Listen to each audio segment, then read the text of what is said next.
brought you by Silver Pumps and Motors. Top quality और consistent performance के लिए सिर्फ सिल्वर पंप्स नाम याद रखना।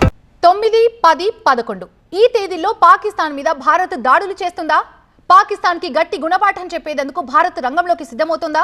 ఢిల్లీలో వరుసగా సాగుతున్న మీటింగ్స్ అంచనాలు పెంచేస్తున్నాయి. ప్రధాని మోదీతో జాతీయ భద్రతా సలహాదారు అజిత్ దోవల్ ఇవాళ సమావేశమయ్యారు.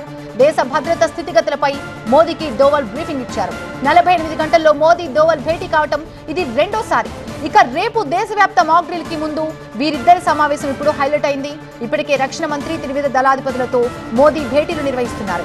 పెహల్గాం ఉగ్రదాడులకు పాల్పడిన వారికి మద్దతిచ్చే వారిని ఊహకందని రీతిలో శిక్షిస్తామని ప్రకటించిన ప్రధాని అందుకు అనుగుణంగా వరుస సమీక్షలు నిర్వహిస్తున్నారు.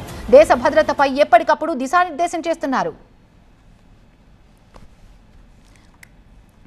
ఏప్రిల్ 22న పెహల్గాంలో టూరిస్టులపై ఉగ్రవాదులు దాడులు చేశారు. ఆ తర్వాతి రోజు అంటే ఏప్రిల్ 23 నాడు సౌదీ టూర్ను మధ్యలోనే ముగించుకొని ఢిల్లీకి వచ్చిన మోదీ అదే రోజున అజిత్ దోవల్ ని పిలిపించుకొని మాట్లాడారు. ఇక ఆ తర్వాత పలు సందర్భాల్లో చిన్న కన్ఫ్యూజన్, ఫ్లాట్ కొనాలా సైట్ కొనాలా? కన్ఫ్యూజన్ ఎందుకు? ఒక రియల్ ఎస్టేట్ ఎక్స్పర్ట్ తో మాట్లాడు. ఎలా? బాస్ వాలా be the boss. Modi Doval భేటీలు జరిగాయి. ఈ నేపథ్యంలో రేపటి దేశవ్యాప్త మాక్ డ్రిల్ తర్వాత ఏం జరుగుతుందో అన్న ఆసక్తి నెలకొంది.